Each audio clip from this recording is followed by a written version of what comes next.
universe you are joining us from. My name is John Paul Vicari. I also go by JP. I use he, him pronouns. I'm the managing director here at We Create Space. I'm going to be leading part of this conversation today as part of our discussion with Trans Plus History Week and its wonderful founder, Marty, who will be joining us in just a few moments. We've got a really great agenda for you today. As a reminder, this session is being recorded, so just keep that in mind as you're doing stuff maybe in the background. Keep your introductions coming in the chat. We love to get to know folks and help you build some community. So our agenda for today, you're currently being welcomed. We've got a cute little opening poll coming up. We'll do some more introductions to the rest of the speakers today. Marty and I are going to have some time for conversation. We'll talk about putting the Trans Plus History Week workbook into action with Neil.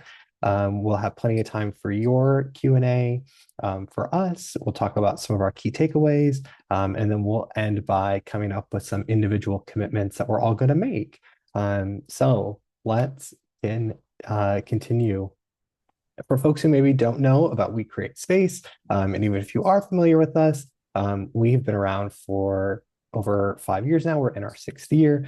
We provide bespoke solutions to organizations across the globe, across a ton of different things, including leadership programming, team learning experiences, helping organizations drive better data around culture and belonging. We do community activations like the one that you're currently in, and we've got a packaged membership offer for organizations. The reason we exist is because we work with organizations who help us fund all of our community work.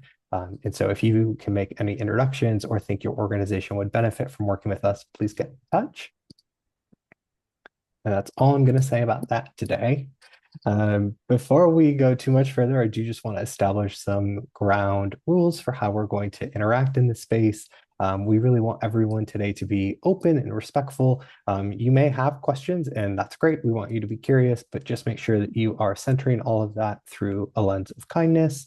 And there may be things that we talk about that potentially could be challenging or triggering for you. So just take care of yourself. And if you need to step away, you can always come back to the recording. I don't believe any of our talking points really require any sort of content or trigger warning, but where that's needed, we will make sure to add it. So let's start by hearing just a little bit more about you. Some folks have already said, but grab the QR code or the link in the chat and tell us where you're joining from. It's always nice just to see who's in the room. Maybe you are in the UK, like some of us. I know Neil, Marty, and I are all in London. But yeah, tell us where you're from. And then maybe a little more boldly, like what challenges are you currently facing when organizing events? A lot of what you're going to hear about today is utilizing the Trans Plus History Week workbook. Oh, that's a mouthful. I like it. In delivering events, whether those are in community, in your organization, those could be virtual or in person. But what challenges are you facing? And hopefully today, with everyone here and the expertise in the room, we can help you overcome some of those. You can use the QR code. You can toss them in the chat. I see someone already saying capacity is always their issue. They're a really small org of 3 people and they wear about 6 hats. I feel that so deep into the core of who I am. I see a lot of head nods on the call as well. So we're going to pull those results up and we'll go through them together. So we've got folks joining from all around the UK, which is awesome. We've got some folks in the US and Canada.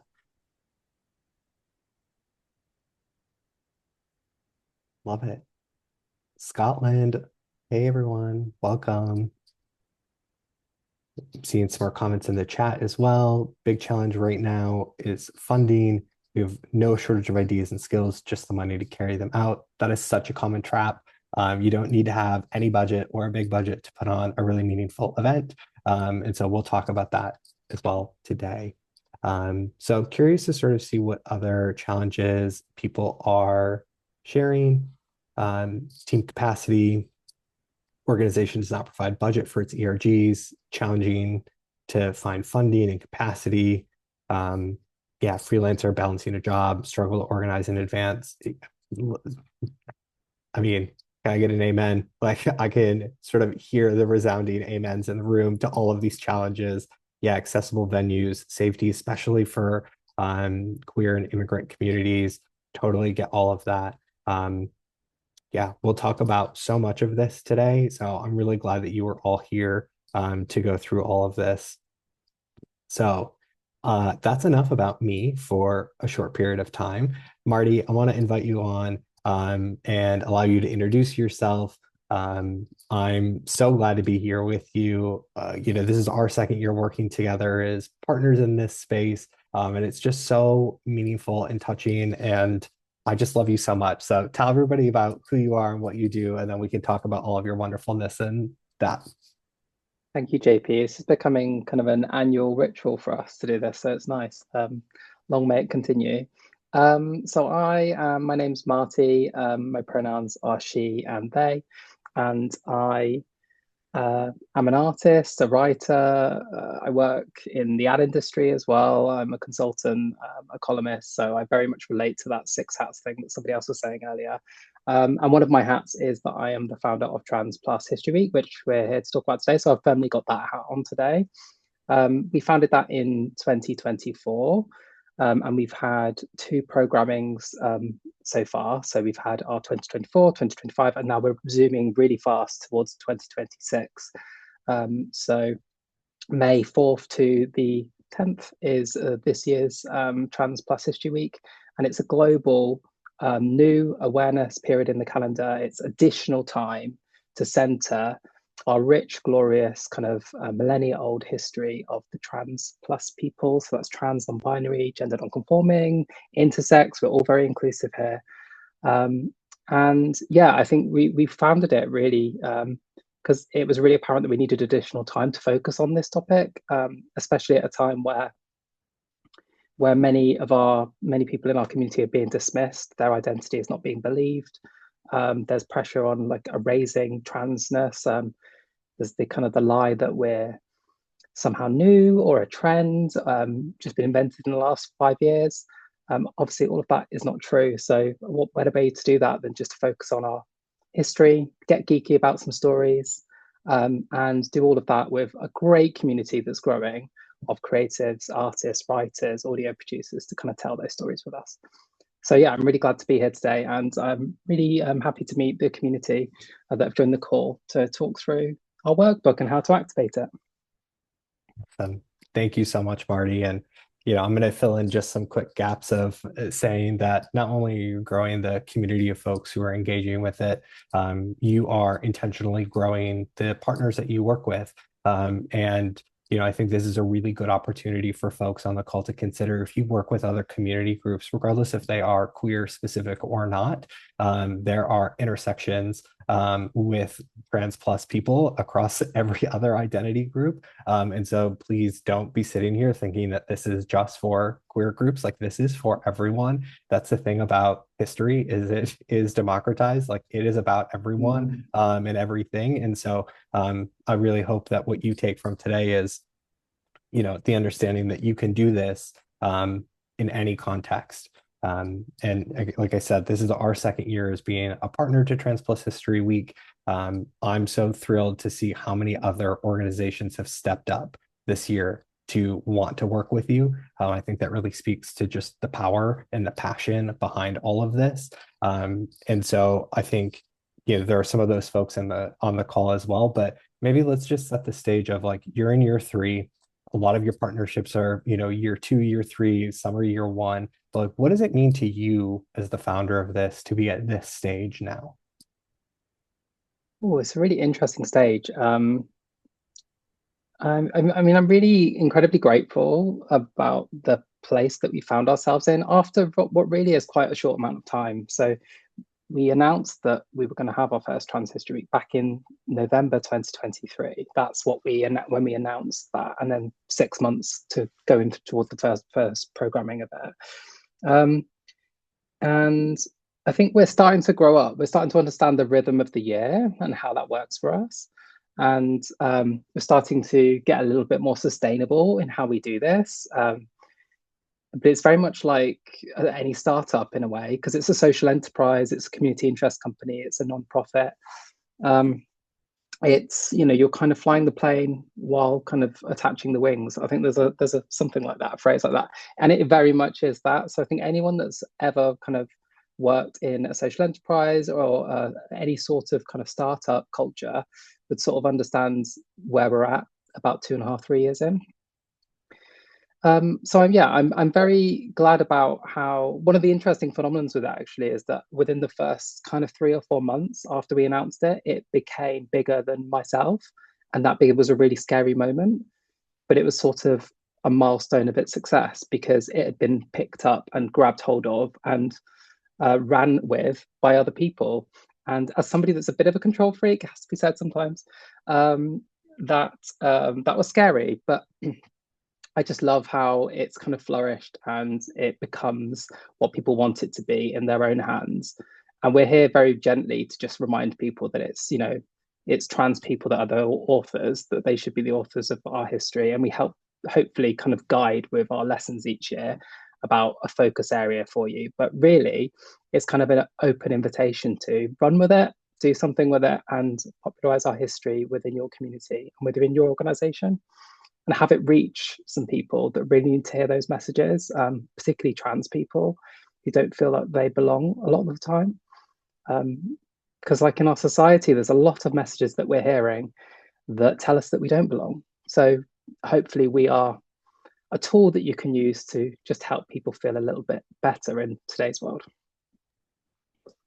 Thank you for that. And again, I want to just maybe add some additional context of, one thing we talked about in the last two sessions that we did with all of you is the importance of listening to the community, and taking that feedback and making those changes and implementing them. And I think that's something that you have done brilliantly this year in particular, related to both, just I guess, to both the content, but also the timing. And somebody has already said like they're really pleased to see how organized it is and that it's come out earlier. But tell us a little bit more about what's different this year, like what is exciting for you, that is different. And also, again, just want to underscore, like, the workbook is out there, it's live, it went live in January, even though the week is not until May. And again, this is all intentional, as part of a previous conversation we've had around building a movement and not just only focusing on a single moment in time. And more on that later. But tell us first, what's exciting?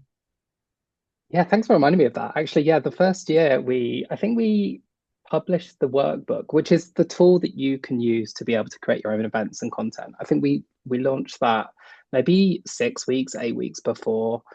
I could be wrong, but not long enough time. And that's just because that's when we could publish it, right? And we didn't have enough of a runway toward that week. It was incredibly successful in spite of that, and we had, like, I think 1,500 downloads of it that year. But yeah, there was a lot of feedback saying to kind of bring it up, a bit further, a bit sooner. And so each year we've tried to do it even sooner, and it is a complicated thing because it demands resource from volunteers. It demands kind of resource and scheduling with our partner who we work with closely on that, which is Queer AF. And it requires funding. So we do need some funding to be able to kind of run parts of this operation. And that is obviously very challenging all the time for any organization, but particularly acutely an issue for trans-led organizations in this context, especially ones focused on what we're focused on, even though it should be as innocuous as, we're just looking at our history and our stories. But anything that's got trans in it can sometimes be kind of a difficult thing for people to kind of find funding for at the moment, as we've all talked about on this call. So yeah, that's kind of, it's come earlier. So I would encourage you to go and download it now if you want to have it as early as possible. And I really like that we worked this year with 4 of our creatives that we've worked with in previous on previous stories. So we now actually have a really rich creative alumni community of trans talent that were able to give their second opportunity, their second commission from us, rather than their initial commission was from an open commissioning period.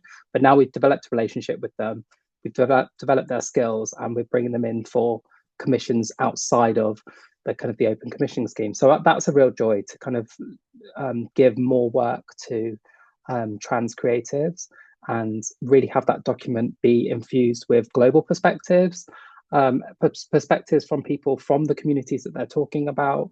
And, for example, we're talking about a period in Japan, like in the 90s, and focusing on kind of a trans mass community in Japan that was really documented through a documentary called The Shinjuku Boys in the late 90s. And so we worked with Kat Joplin on that, and Kat's actually based over there in Tokyo. So really like working with people who are able to kind of like go and do research actually in the spaces with the community, with communities. And I don't want this project to ever feel like it comes from one person's idea of what our history is, one lens, a Western lens, a privileged lens, a kind of a white lens, whatever you might say, because it just absolutely is the wrong way to do the project. It's an incredibly difficult thing to do, to kind of maintain that kind of like way of like having multiple voices inform it. It takes more coordination, but you can see how rich the stories are as a result. So I don't want to go too much into all of the stories, but I would encourage you to download it and have a read of it. Make some good time for it. It's a really, really great read from 4 different writers, and then our lead researcher, Gray Birkstow. The way that we've always, let me go into this as well, like the way that we always structure it is, you may think with an awareness week, you should have a theme. I did when we were first thinking about this. But what we actually arrived at was a framework that we'll have each year, exactly the same. And that framework is just to focus us on 4 different lessons, always told through a new story by a new writer. And those lessons are that we've always been here, we can't be erased, we're stronger together, and we're more than trans, we're more than our transness. And the reason we chose those is these are kind of affirmations that we saw pop up regularly within trans protest placards. And so this whole project is about affirming people and connecting people to their past. And if you actually look at any of our stories in history, they can kind of neatly bucket up into these 4 categories. So although that might be a little bit more complex to get your head around initially than saying the theme is science or the theme is art, I kind of constantly debate with myself that maybe we should have a theme, but we don't. We have 4 lessons, and it's a gorgeous framework, and it's very intentional. So jump into it. Yeah, and here's what I love maybe the most about it for organizations and community groups is it is so easy to just sort of sink your teeth into it and see where it aligns to your own internal values. Because everything you just said is, while very important to trans individuals and the trans community, is not specific to trans people. Like most people would say they want to be known or considered for more than just one singular identity. And so I love it because again, it's just so easy to integrate. I know a lot of people have mentioned in the chat that's sort of what they want to hear about, and I promise we are getting to that. Neil is going to be talking more specifically about how to take those lessons and stand up specific events around each of them. So you will get that momentarily. So please, promise we'll get there. But I want to talk about what I had mentioned earlier, and we did this last fall together, but we talked about the difference between running things as like a moment in time and an actual community movement. So we've sort of touched on this in this discussion now around Trans Plus History Week. You've identified the specific dates in May. We're talking in Feb. You launched the workbook in January. So what do you have to say about integrating this throughout the year, even though you, as the founder and creator, selected specific dates? Yeah, it's interesting because the strategy behind it was, it very much is built on what works, right? What works in our community, and the kind of the language and the culture of how we communicate and show up for each other in the queer community, within other advocacy areas, but certainly with the queer community, is awareness periods, awareness days, awareness weeks, awareness months. So in a way, what we're doing is not really anything new. We're borrowing kind of how the community kind of talks to one another and how we kind of talk outwardly and have driven advocacy forward and driven our liberation, our common liberation forward. And the rationale for that is just really simple. It kind of gives you a big burst of attention in an economy where attention is really hard to get hold of. So doing that really helps to kind of like zone us in. We chose that specific week very intentionally as well. We worked with 20 different LGBT organizations in the UK. For about 6 weeks, 8 weeks, I kind of consulted with different organizations to work out the placement. And I wanted it to be rooted in a moment in history and writing about the raid of the world's first trans clinic, trigger warning, in the Nazi period. Really gave it a kind of a reason to be. You know, that they raided that clinic, and then 4 days later they burned 20,000 books and precious research. So we were facing a moment of erasure there, and we lost a lot from that moment.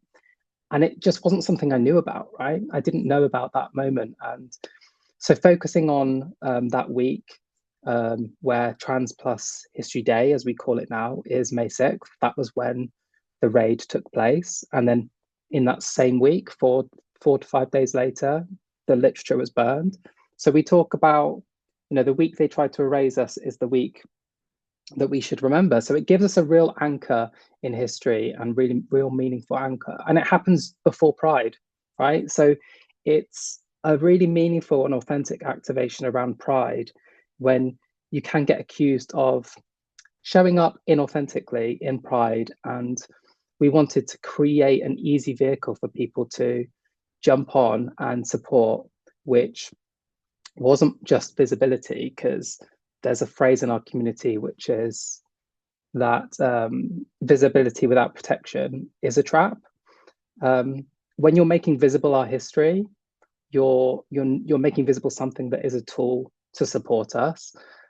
So I just wanted to give something. Working in advertising, working in the corporate space, I knew that I needed to create something that was really helpful tool that people could just drag and drop and use, and it could be really meaningful to my community. But yeah, like you said, JP, like it's 1 week, right? But for me, this is all year round because I'm constantly planning and doing different things. And it really has become a movement, a story saving movement. It's how I see it now. We do all sorts of things all round, but it does help us to have that point in the year where hopefully a lot of eyes turn to us, and that helps to move us forward immediately before Pride, so that we're historically informed as we're going into our present day liberation, because we're living in historic times right now, and we need to draw on the wisdom of our past, because there's a lot of wisdom there to be drawing from. I'm constantly inspired doing this project. Yeah, I love that you said that. I have a friend, and he was on a We Create Space call, and he said something around this, and I'm gonna misquote it, so apologies to Luke, but that like we're not starting from scratch, right? I think it's really easy when you feel really isolated, and the government, and there are lots of terrible people conspiring against us and trans people, to feel like we don't have a path forward, or that we're starting from ground zero. And that's just not the case. Like, the generations before us of queer people figured out a hell of a lot of stuff with significantly less continuity, connection, resources. And so history is such a wonderful place to start and really navigate how to move forward in some of those arenas. And again, I think the workbook this year is really crucial to that.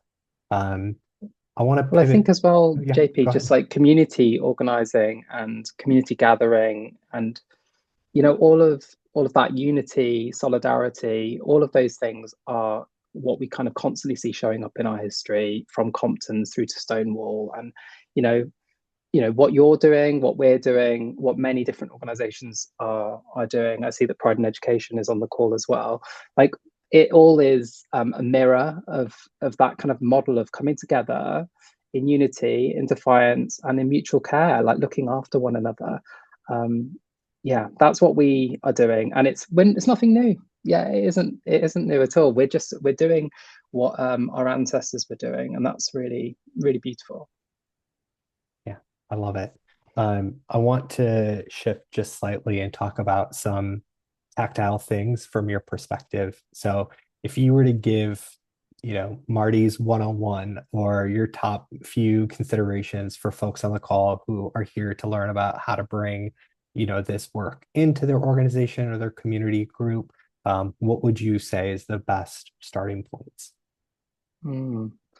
Um, I think one of the best side puts is trying to make sure that you are bringing trans voices into it and centering trans voices in however that looks for your organization, whether that's bringing in somebody external, whether it's there are trans people in your organization, and really leaning on them to inform how you approach it and what they want to see and hear. Um, but do not lean on the trans people to do the work to put on the event because they're very exhausted. So that would be like a kind of a main obvious thing that I think a lot of people on this call would obviously already be very aware of. When thinking specifically about our history and bringing history into it, one of the things I would say is, you can do a trans focused event that doesn't focus on our history quite quite effectively, right? But what I love about like the focus on history, and what I always see when I go into places and give the history lesson that we never had, is nobody in that room knows anything I'm talking about. And so it's all interesting. It's all like everyone's leaning in, everyone's curious, no one's heard anything before. And it often doesn't feel like it feels like they're going to story time rather than kind of his 10 trans 101, which you can feel like, even it doesn't matter how totally you set it up, can feel like a finger wagging exercise sometimes. And I think that can put people off into the wrong frame of mind, or feel like it's going over some ground that they do know. And but if we start with our stories, they're so much more kind of, they're more memorable. There's like 6 times more memorable than a string of facts. That's what I love about it. They've got these hooks in them. They've got these like interesting moments that we can relate to with our lives. They take you on a journey, and you leave just being, surrounded by the idea of trans humanity, because that's what that does. And it's all of these stories are all of our stories, because we're all connected, we're all humans. And we should feel equally kind of equal desire to kind of surface them, because it's our stories, all of us. And that's what's really good about it. It's very much, I just see myself as I'm going around telling stories, and that's quite fun. Yeah, so see it as fun and focus on the stories. Find some stories that are really interesting for your organization, because there'll be some trans history connected to your organization. So finding it will be quite a cool thing to do.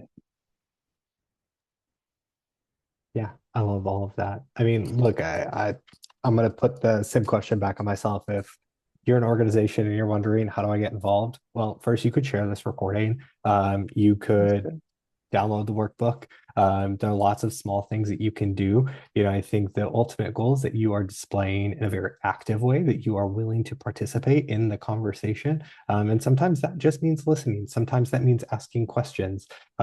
You can go talk to a trans person. I'm not saying you go ask personal questions. That would be inappropriate to ask any person, but like maybe just ask the question to your coworkers, like, well, who's a trans person that you've heard of that you admire, or whose work you really appreciate? It would be no different than if you were doing that for Black History Month or Hispanic Heritage Month, or any of the other weeks or months that exist. But it's all about finding the people that you connect with, because to your point, stories connect all of us. Mm. I'll So jump on what Lila just said there as well, because Lila just said, yes, I can come in and I can do a talk.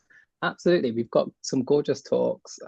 One called The History Lesson We Never Had, and we tailor them as well, bringing forth the different stories that we've commissioned over the time. And we do that all year, right? And that actually funds our work and the work that we do with our creatives. So if you want to have that history lesson you never had sometime in the year, please don't make it History Week. Do something yourself there. Great. But please bring us in another time. And you were getting very specific, JP. So I'm just going to flash these badges up because we have two pin badges as well. So if you're doing anything for Trans Plus History Week and you'd like to activate it a little bit further with something to put on desks or to send to people, then we've got two gorgeous badges and we sell them in bulk as well. But that's my little sales spiel, and you won't get any more from me, I promise. No, I love it. I just put it in the chat. You know, I'm a sucker for good merch, so highly recommend getting it. I love it. Um, so Marty, I want to thank you. We're going to come back to you and I in just a few minutes, but Neil, welcome. I would love for you to introduce yourself to the group, and then lead us through this next section, which is all about bringing the workbook to life. Hello, everyone. I'm part of Trans History Week, as well as being the community and events director for We Create Space. I'm also the volunteer events director for Trans History Week. So I get to sit across two incredible organizations working in this space. Um, yeah, I think that when it comes to events, you all shared your challenges when it comes to organizing events and hard relate to all of those. I think if you can break it down and strip back events and see them as Marty said, see the fun in doing them, see the joy in bringing these things to life. I think that makes the event planning process so much easier. So I'm just going to share some slides of the workbook to talk through while I take you through a couple of ideas. So here's the workbook. I think you'll all agree how beautiful, bold, colourful it is, as well as being full of all that rich, rich history that Marty has been sharing. The workbook is not just about the lessons as well. There's some stunning visuals in there. There's visuals that you can use within your organizations. There's a cracking timeline that you can take ideas from. So there's more than just the lessons in there. There's also tips and guidance around running events and some considerations, things like making sure you pay trans folk, making sure your panel lineups are diverse. So there's loads of different things that you can do to, yes, honor Trans History Week, but also build in that real sense of inclusion and belonging into whatever you do and whatever you're putting out there within your organization or community groups. I'm going to take you through some top line ideas. So as Marty shared, the first lesson is we've always been here. Um, I want you to encourage you to not think that you have to be a history buff to enjoy Trans History Week, to enjoy history full stop.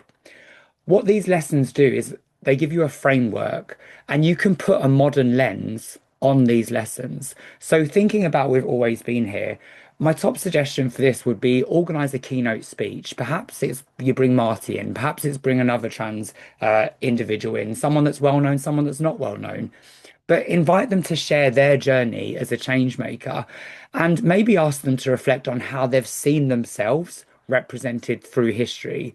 As marginalized groups, we often have to dig a little bit deeper to find ourselves in the history books. So actually, how have they found themselves in history and how has that informed how they show up in the world? So keynote talks are a great way. And again, hit Marty up for that keynote talk.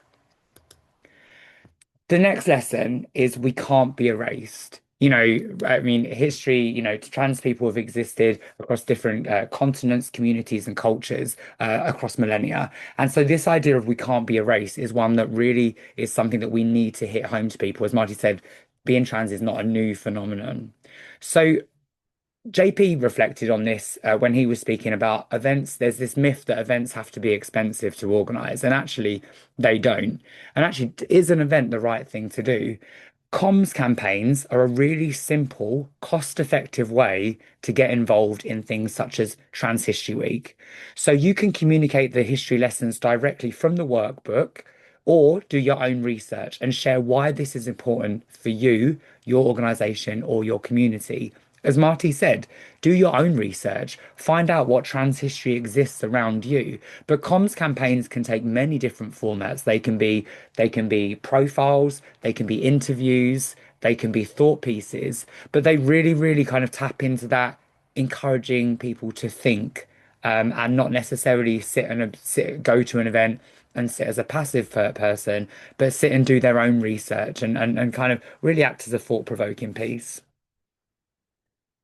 The third lesson is we're stronger together. I loved reading this one in the workbook. I thought it was really beautiful reading about Miss Major's legacy, and how that traces back to Compton's. This was my favorite one for this year. And unfortunately, we lost Miss Major just last year.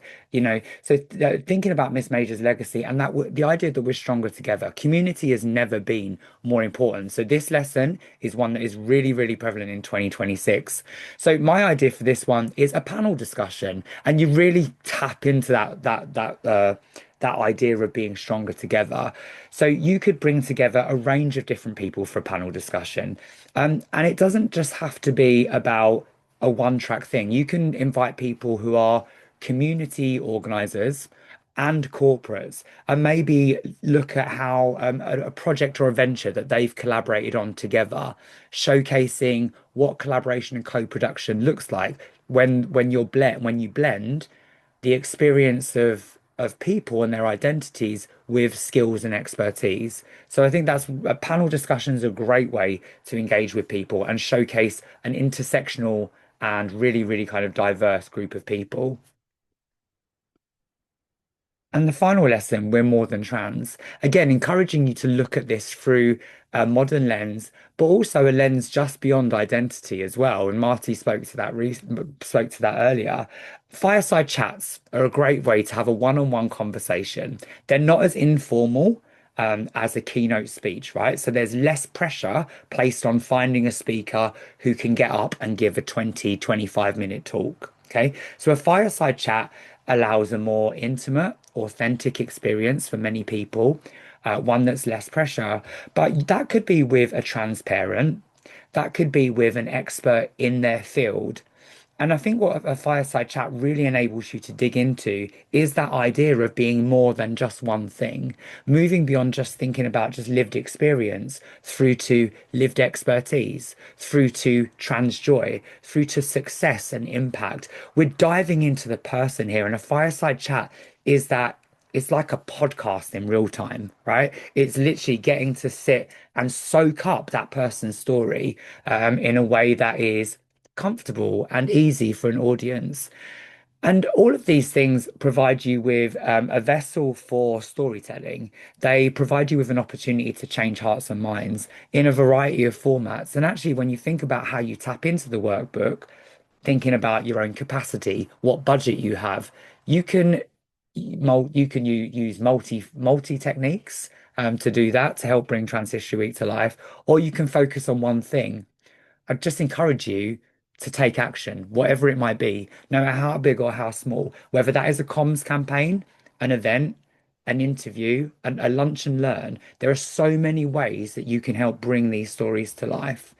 And so, yeah, just a few more. You've got the QR code there, and the Trans History Week workbook is full of so many punchy messages as well. Take stuff from the workbook. Do your own research by all means, but take stuff from the workbook to help bring it to life and speak to your audiences. Again, touch base with Marty directly. Marty's open for bookings, as Lida said in the chat box. Work with us at We Create Space. This is not a sales pitch. However you decide to organize your Trans History Week events, I just encourage you to do something. And just a final thing from me, we are launching an inclusive event design masterclass. It's our brand new masterclass at We Create Space. Everyone who's on this call, if you email events@wecreatespace.co, you'll get free access to this masterclass for a year. This is a masterclass that I've drawn on using my 20 years events experience, and it dives into the topics of the event conception. So looking into the why behind your event. Why do you want to organize an events for Trans History Week? What does it mean to your audience? That idea of event conception is something that people bypass. You have a speaker, you have a room, you have a cater, you have an idea, but actually, what's the why behind your event? What are you trying to achieve? We look at communication and logistics, how you can build inclusion and belonging into those stages. Your event imagery, for example, the time of day, the format you choose, all of those things are really fundamental for inclusion and belonging. The on-the-day experience and how you make that one that is meaningful, impactful, intersectional, and then post-event action. What are you doing post-event? Because we need to move beyond, and this is true for Trans History Week and many calendar moments. We need to move beyond seeing events as a once and done thing or a tick box process to something that really enables you to build impact, community, and momentum. You want to inspire action. You want to change hearts and minds. You don't get to do that by just doing an event and letting that be it. We've moved past that in terms of our understanding of what events can do and how they can shape action. So I'd love you to sign up for our inclusive event masterclass. It's been lovingly produced from the start of the year, and we'd love to see some of you sign up to that. So certificate is available upon completion, and there's lots of resources in there. Just like the Trans History Workbook, it's packed with practical takeaways, lessons learned, myth busting, lots of things that we need in this day and age to drive change and shut down some of the horrible, awful rhetoric that we're seeing. That's all from me. Sophie. Yeah, hi, thank you for that. I just wanted to check, is it events at wecreatespace.co or .com or .co.uk or none? It's .co. Oh, okay, fine. I just wanted to double check because I'm going to message you. Okay, Thank you. please do. Please do. Hey, Lila. I had a question. I don't know whether you talked about Marty's exhibition for anyone in London at the moment. There's a couple of fantastic pieces of work being exhibited in Brixton, I believe. Molly, you're my hype girl today, yeah. So yeah, it closes in 2 days, but I've got some art being exhibited at the moment in Brixton Tate Library. And one piece in particular is very related to trans history. It's an assemblage of loads of retro kind of erasers or rubbers in the shape of or organized as a trans flag. So yeah, that's a beautiful piece of artwork that is very related to this project. Thanks for bringing it up like that. And yeah, we've got an event that we're actually going to do with Lila and Pride in Education next month. Lila, you have to remember the date for me, but that's specifically focused on 13th education. of March. It's on the 13th of March. And Yeah. the artwork is featured on the front page of our report. Yeah. And so if you work in like specifically in education and schools, that is a really good follow-on event to attend. And you can find that on our socials as well. Thanks, Lila. Awesome. I want to turn the floor over to anybody else who may have a question for Marty, for Neil, for myself. How can we support you in bringing Trans Plus History Week to life? What questions do you have? Please feel free to come off mute, pop them in the chat. You can use the Q&A feature as well. I'm going to stop babbling and let somebody interject if they would like to come off mute.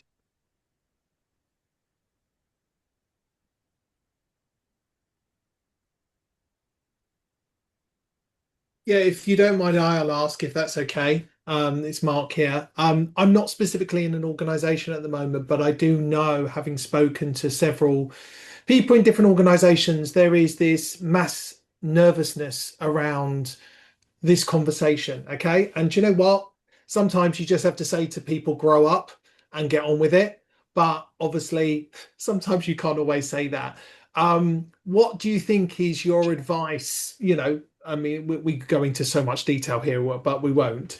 On kind of trying to navigate that conversation when there is this nervousness, even though it's frustrating. Marty, do you want me to go or would you like to answer that? I'd like your thoughts on it, but just something specifically focused on what we're doing is it's actually one of the reasons why I created Trans Plus History Week, because if you root the conversation, if you start it in stories, start it in our common humanity, start it in history, it makes it feel much easier to kind of begin kind of people's understanding and like focusing there. But I mean, we're obviously in a very difficult situation with with the way that the climate is currently at the moment. So you will encounter more of those conversations than you would have done previously. I'm not going to pretend that it can always be easy, but focusing on our common humanity and our history, I find, is a really great way to kind of start those conversations. And we've had great support from some huge corporates, global corporates, very traditional corporates through that approach. So the focus on history is very deliberate for that. JP, I'm really interested in your contribution on that. Yeah, I would say maybe the nice answer is find a way to link it back to the company's values and what they're looking to achieve. I think with any business event, there should always be a why we're doing this to support, whether that's the skill development or company culture, or it's a belonging initiative. Like, there should always be something to anchor it in that directly ties back to impact in the business. I think where things often get tripped up is more around like semantics, to be honest, and the use of language. And so I think when we sort of take it in its simplest form, and just to what Neil was saying, like, what's the why that we're doing this? It's really easy to make the business case for it. And I know I'm simplifying that in a lot of detail sort of for the sake of time, but I think it's find the overlap of the company values and why we're doing this event. And 99% of the time, it will be approved. And to Marty's point, I think it's different when we take the approach of like, this is a mandatory training, or this is a training on a specific topic, versus this is an experience where you're going to be an active participant. You're going to be hearing stories. You're going to be learning something. Maybe it's, for example, you are a music or like a creative industry, and so we're making a link between trans plus history and the overlap of trans individuals who contributed to that specific industry. So again, I think the opportunity is finding really what's the why, the values, and the overlap to the industry, to make it something that's really worthwhile. Because it would be no different than if you were facilitating a discussion around important women in your industry, or important Black people. Like, you wouldn't hesitate to do those things. And just because one group maybe right now is more politicized, it doesn't mean it's not the moral or right thing to do, to be talking about everyone. I think that in this space right now, a lot of organizations are sort of saying, well, inclusion has felt like it's excluded folks for a while. So how do we make it more inclusive? Great. The opportunity there is to make it about everyone. Everyone has history. Everyone can learn something about history, and that should democratize it in the simplest possible way. So Mark, I don't know if that is helpful, but if you want to chat separately, please email me, or Marty. Like, I'm very happy to spend some time to give you more specific like pointers on like how to go address that. Cool. Also on that, JP, you mentioned music, but we've got Wendy Carlos. I'm thinking Wendy Carlos, who won Grammys in the 70s, 3 Grammys. We've got Angela Mori, who scored things like Watership Down and the Trench Run scene in Star Wars. There's so many talented trans people in music specifically as well. But you'll find that in anything that you look at. So yeah, that's a really good answer. Adrian, I want to come to you. Thank you for raising your hand. Great to see you. Great to see you too, JV. And Martin, thanks so much for it's an introduction for me for sure to this work. I'm very curious. So how do you look at measuring impact? Like it's 3 years on, and if you're projecting forward, obviously it will evolve and change over time. And like you've got the initiative now that you're putting into place, but yeah, I'm very curious how you measure impact now and where you're looking at in the future. That's a really good question. Thank you for asking it. There's a few different ways that we look at impact. One is broadly, I want to see the uptake of and respect of trans history and culture. So anything that I can see that is helping to kind of inform us that that's working. So some way that I receive feedback is just when Trans History Week happens, which organizations are showing up and doing something spontaneously separate from us. That makes me feel like, oh, there's some kind of, it's getting bigger and people are picking up and doing stuff. We measure impact in terms of our creative schemes. So the amount of people that we've supported with mentoring and free equipment to keep for life and payment to create these stories. So it's very much a social enterprise in the engine room of what it is. And then we also look at impact, like the amount of kind of politicians. We've been focusing on the UK in particular. 10% of MPs in the House of Commons have supported our week last year. So, that really gives us respect from kind of another kind of group of stakeholders in our politics as well. And I was invited into Number 10 Downing Street a few weeks ago by Keir Starmer, by our Prime Minister. So there are different ways that you can kind of measure it. What I would love to know is, I'd love to know, like, just from a population level, just from a survey data level, how many people are aware that trans people have a long and storied millennia-old history?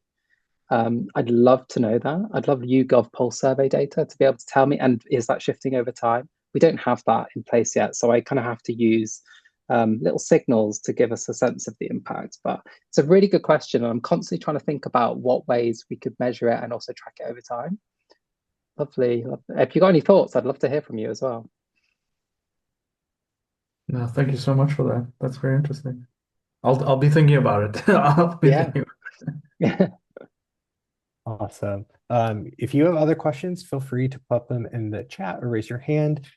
We are coming up to the end of our time together, so we want you to think about what's one thing that you will be able to put into action to mark Trans Plus History Week.